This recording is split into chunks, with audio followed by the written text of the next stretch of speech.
Conversations with creatives is what we prize ourselves in here on the Upvote Squad. And today I'm super excited that we're talking to a two-time Kwacha Music Award winner for the Lusaka Province Best Artist. He's known by many names, but today we're celebrating him as Father of the Year, the one and only Dizmo. How are you doing? Very. I'm good. How are you? I'm doing good. It's great to speak to you. Thanks a lot. I was listening to your music, listening to, some of your tracks, getting ready for the interview today. And I must say, you have a very different flow. Yeah. And we'll get to that because I feel like Father of the Year is also like a different side of Dizmo. Yeah. But I want to talk about last year. A very beautiful year for Zambian music, for Zambian artists, for streaming, for, I think, genuinely the industry at large. You guys grew. We could see there was a lot of growth there. But with the awards, you managed to walk away with your second award in the same category as you did in 2023, which is Best Artist Lusaka. Can you confidently say that you ran the streets of Lusaka? 100%. For me to be awarded that award, it's not me who chose that, but it's the people who vote, So if the people are voting, and I came out to be number one, that's evident enough, you know what I mean? Yeah.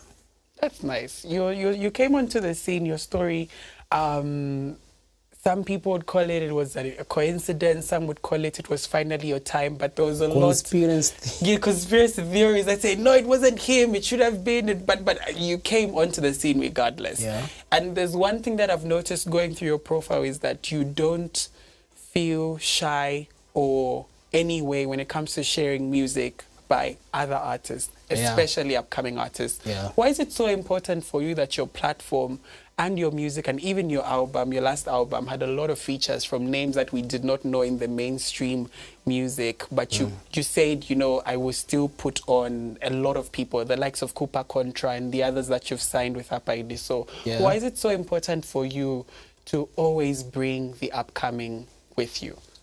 It's about passing on the torch to someone who is looking up to you, you know what I mean? We at the point where we have pushed so much and people appreciate our art, so it's time for me, to share the little platform that I have with someone who doesn't have, if they're talented, Obviously, on a daily basis, I jump on features for even musicians who are not even, rising stars who are not even, on that level of me jumping on their songs. But then for the fact that they look up to me, I don't like making people feel like they can't do nothing, It's a bad thing. At the end of the day, I was once somebody who was, underestimated when I was coming up, where I'm coming from, Nobody saw a vision or believed in me that I could do wonders and stuff, Instead, I was put last. So I believe when someone is trying so much to do something that they love, me being the bigger brother, it's good to just share, my platform with them and, see how we'll grow, You never know who they become tomorrow or the other year, you know what I mean? Yeah. Yeah. That's amazing. Now, remember, if you're watching us live on TV, there's a number on the screen giving you access to the conversation. So you can call in and speak to Ameneva Dizmo Anona Chongo right here on the Upvote Squad. Now, still on that sharing music thing, I was with Bombshell. She was here, I think it was last week or the other week. Yeah. And she spoke about how she will share music with these are the established artists. You share the established artists' music and what they do and projects, but they never share hers. Yeah. Has that ever happened to you, where you share this person's music when they have something out? You say, oh, go and stream, go and listen. Yeah. But when you have a project, they never do it. Okay, for me, I believe in approach, you know what I mean? Obviously, every artist, they have their own things to do and stuff. So when you approach somebody, you shouldn't be way bigger, to ask for help, you know what I mean? Even from someone who doesn't have a bigger platform than you, you approach someone in a good way to say, yo, I have this out, kindly share for me, I think it shows respect to that person and they feel appreciated, some musicians might not see the links out there, you know. Some might see them, you know. Sharing is not about a must thing, you know. It's about, it's like I'm asking for something from you, you know what I mean? It's hard for somebody to just guess and give than, you know, being asked, you know what I mean? So for me, I believe in approach, you know. Even me, if somebody hasn't approached me to say, yo, there's this out, obviously, if I didn't see that, I can't share, you know what I mean? Because I won't know. Maybe I'm not online or I'm just doing some other stuff, you know what I mean? Okay. Another thing that I want to talk about is Nkanyama squad, Oloma group, Oloma gangs and music. Yeah. Of course, you represent Apaidiso. So you and J Cash and the other two that you're signed to, and the other many that, you know, believe in your brand will say, us were team Apaidiso. Whatever they release, were there. Yeah. There's the XYZ, there's the Kopala guys. There's. Do you think that at a point separates and divides the industry, whereby even when you want to do features or when you want to go to shows, people feel like I can't talk to or I can't associate with because, you know, we all belong to a clique in a squad yanga and a squad yake, so let's not work together. Do you think that's the case? I don't know how you call that, but it has never been in my case, you know what I mean? I've never had a situation where I go to an event and then I feel I don't want to talk to somebody because they are not from my camp or something. Has that ever happened to you, though? Somebody not talking to me? I doubt it has never happened to me. You know what I mean? I'm a very approachable dude, you know what I mean? I'm not that dude who looks like you can't talk to them and stuff. So I think it's about maturity and respecting art, you know, because why would you go to an event and feel like you don't want to talk to, come on, this is business. It's not a video game or something, you know what I mean? It's a business, you know, and if you want to grow in business, obviously you need people, you know what I'm saying? So for me, I understand it to a point where there are some stuffs that I don't do and there are some things that I do. In most cases, I'm one person who doesn't like negative vibes, you know what I mean, when it comes to business. And moreover, I respect people, you know, regardless of what they have done. Doesn't matter the impact that they have made, being little or big, I respect because it's art. I'm an artist also, you feel me? At the end of the day, I wouldn't want somebody to just come and disrespect me. Yeah. You feel me? We have Moses on the line calling from Ndola. Hello, Moses. How are you? I'm fine. How are you? I'm fine. Kundola kulishani. Kulifia wino ya chikanta painful akatichuko kulishani. Kulifia wino natukwata wa Dizmo mu studio landeni nabo. Wateriko fonti landeko na vena. Wazunga kibwanji. Bwino laka. It's also Wazungu. We like the music. Cheers, kare. Kare, for Judgment Day. Mwabomba. Man, this is good that you know we appreciate your music. Thanks a lot, Zona. Mwala mposhira kwa abantu kundola. Ati? Mwala, you greet people for me kundola oko. Kundola, kulifia wino. Yeah, kulifia wino. You food at Terero Kasana. I don't know that side in Lusaka. Nakukaba. Mamba ile ukanaisi ile fokulo kageni. Anyway, it's good talking to you. Thanks a lot. Thanks a lot. Thank you so much for calling in. Now remember, the line stays open throughout the conversation. You feel free to let us know your thoughts. Feel free to talk to Dizmo as well. You can see you've got fans all over, and I love that he's spoken of judgment because I was about to ask about that. We'll get into it later. I want to say, from the way you're describing the industry, I think you're either doing a mature answer because you don't want to tell us exactly what's going on, or it's very peaceful and united. Is there something that is going on that you know that you feel I don't want to tell you? I'm just an interviewer who's seeing things from outside. Okay, if there's and from the looks of things, it doesn't seem like... If there's something that is going on, you know that I don't, we can talk about it. I'm cool talking about anything right now. Okay. Yeah. Let's move on to Cleo Ice Queen. Yeah. And I think over this year and last year, yeah. you have collaborated with her on many projects. Yeah. How did that relationship start, and why does it feel like, you know, she really, really appreciates your style of music, J Cash's style of music as well, Yeah. 76 Drums. You guys make good music together. Yeah. Did you ever feel like, you know, starting off at a point, Cleo would be somebody that, you know, you can call up and say, hey, I've got a song, or she says, hey, I've got a song, hop onto this first? She's a pusher, of course, you know. She really puts in all in a project. So whenever there's something that I want to work on, you know, she's available for me. It's the same thing, you know, when it comes to her also when she's doing something, you know what I mean? I think the fact that Cleo is much into rap music and stuff, you know, we mix, you know what I mean, properly, because we know the type of language to use when we're working on a thing, you understand, because she's into hip-hop and stuff, and me being a rapper and stuff, you understand. So the language that we use, it's the same. So even the loyalty, we know where the loyalty lies, you know. So it's the same thing when it comes to, for instance, I can give you an example. Kwati ba R&B baja. Zapesa shati Chris Brown ama peskana Davido Vija Shani. You know what I mean? Yeah. You know, if in hip hop, there's a certain, you know, kind of people that we associate with ourselves. Yeah. Say, okay, because you're making music from the same place. Yeah, you want to create, you know, premium pure hip hop. Yeah. Speaking of hip hop, a lot of people are saying it's dying, it's dead, it's no longer alive. Yeah. Your thoughts on that? Well, people are not lying, you know what I mean? Hip hop is not really as influential as it used to be some time back, especially here in Zambia, you know what I mean?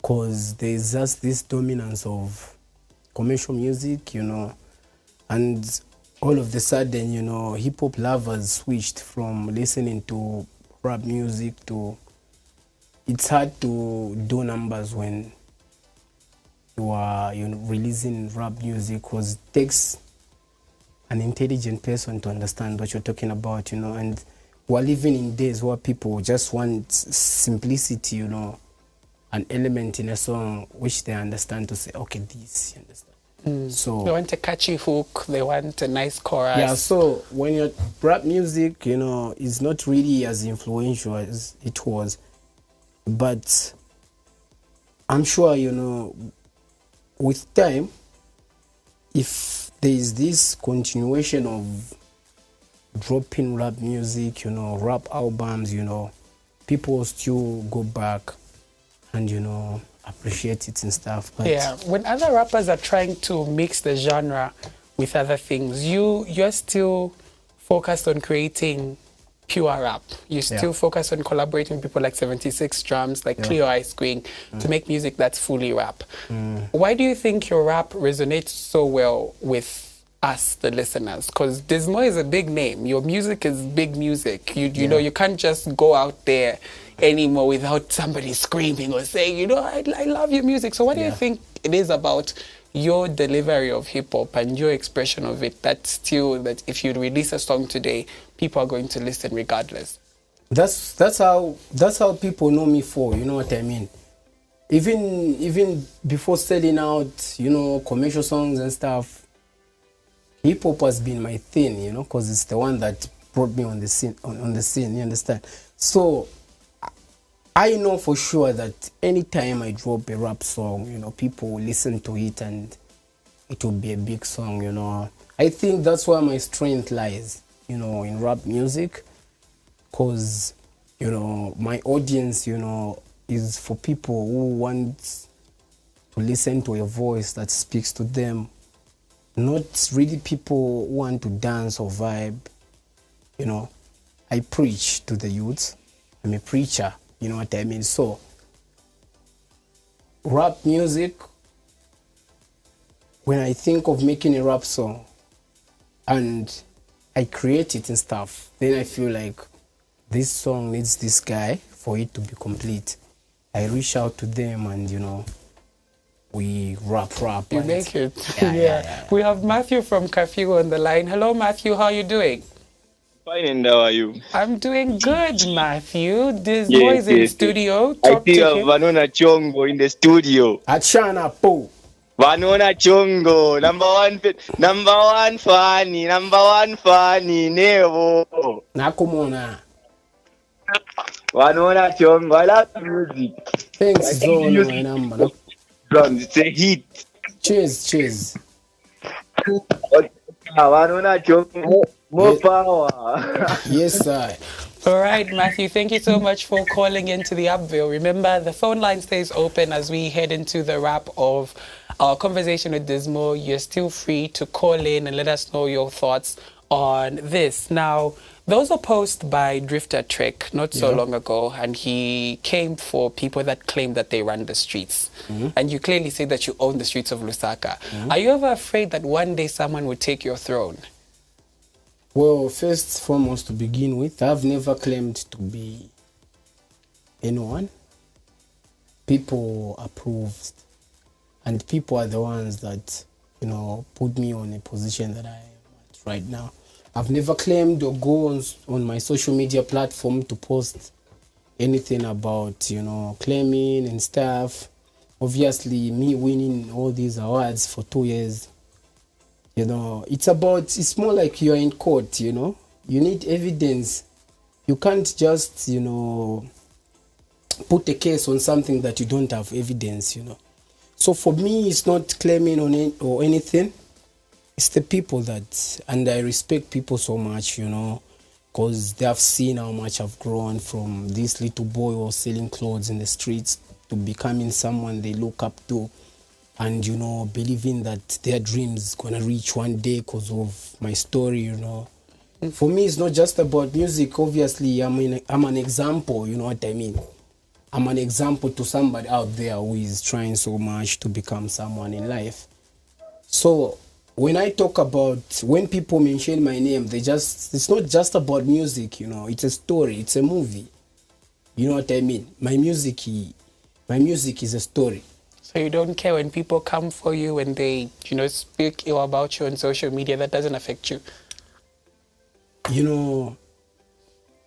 When people do what? When people talk bad about you or say, he's not all that, he's not what he claims to be. My skin is thick, my man. I've received criticisms from the time I came on the scene. I think the whole country was once against me, because of that little boy. I've seen posts, that had like 15,000 comments, and only 2 people were supporting me because of that situation. It's hard for me to be moved by, I can't be moved by criticism or something, I know who I am and my value, what I mean? Yeah. Yes. You spoke of that little boy. Where is he? Do you know where he is? Do you know how he's doing? He's in school. Yeah?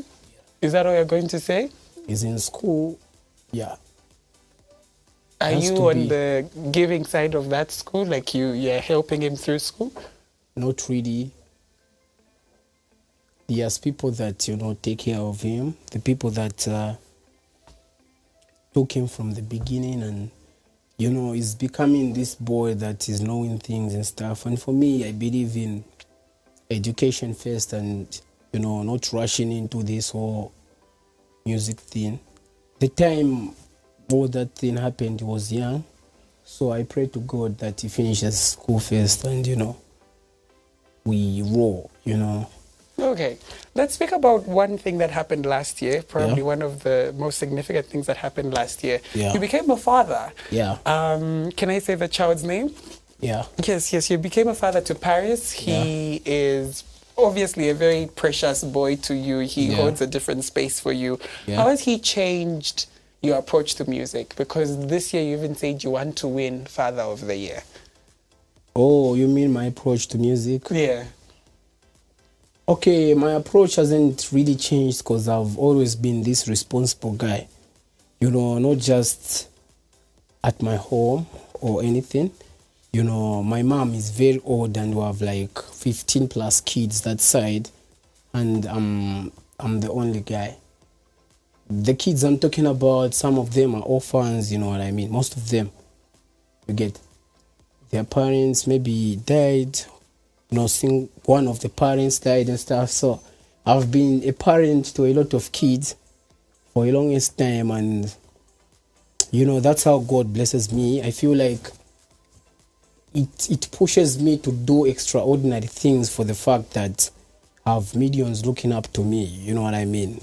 And that soldier that speaks calmly, you know what I mean? Yeah. Okay, Father of the Year, you gave us pictures, I think the beginning of the year, and it took you now like almost a month to release a song because you're promoting it through music, through hashtags and the like. Why did it take you so long to release the song? I think I wasn't in the right space of dropping music because of spiritual-wise. I wasn't in the right state because of how I really want to put some amendments on my brand, you know what I mean? So I had some emotional challenges, you know, towards music, because I'm trying to do something that I've never done. So that song, Father of the Year, you know, it's not if that song was made like 6 months, 8 months ago. We kept it in the studio, and then with time I figured out I need to switch, and that song was the last song I created using that mode, you know what I mean? By switch, you mean, are you speaking of genre? What's the switch? Lyrical content. Does this mean we're going to hear, I know somebody spoke about a gospel song, you know, somewhere on social media that I think Dizmo should give us a gospel song. What caused the switch, and what state exactly were you in to say, I think now it's time that I change to speak about this? Okay, it's not really switching. There are some things that I want to be preaching about. You know, rap, in most cases, I've preached about gangster, hustle, betrayal, friendship, hard work. But when I say switch, I'm not saying I'm no longer rapping, no. I'm saying there's this, you know, context in rap that I want to put now. So, for instance, if I was talking about tea, I want to be talking about coffee. You feel me? Yeah. So that song was the last song in that Dizmo. In that kind of. Does this mean the collaborations also change? Like, are you, because you're trying to send a different message? And what is this message? Because you said your music is quite uplifting. I mean, Judgment Day is a song that people enjoyed a lot. There was a lot of backlash, but people really saw like your heart in that particular song. Yeah. So what exactly are you changing in the music? What exactly am I changing? I'm changing the context. Is it gospel? No. It's not gospel. So, are you getting my point? Yes. You're saying you're changing the context, but what exactly should we expect in this new Dizmo? Expect a different story, you know what I mean? So, if I'm talking about the story of how I sent, you know, money, you know, maybe to China to order some stuffs, and then I was being scammed, you know? That's the stories I'm talking about. Okay. There are a lot of stories I want to talk about, you feel me? But I'm saying, I'm just that kind of, you know. But, you know, I'm like 50% on decision, because check this out. People appreciates the song that I dropped yesterday. You know, they like it and stuff, because they haven't heard such a hardcore song in a long time, you know.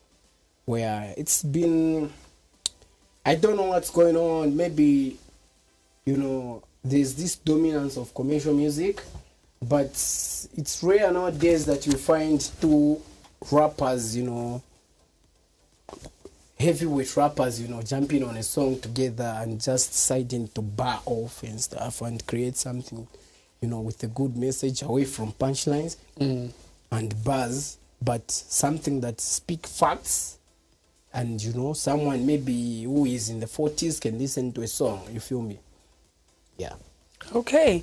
My next question and my last question is and was going to be what's next, but you've probably told us that we're seeing a different context in the lyrical context. Yeah. Your last album did quite well. Yeah. It was amazing to see you bring, like I said, a lot of up and coming, but at the same time manage to bring forth these different styles and influences. Yeah. Are we seeing an album in 2025?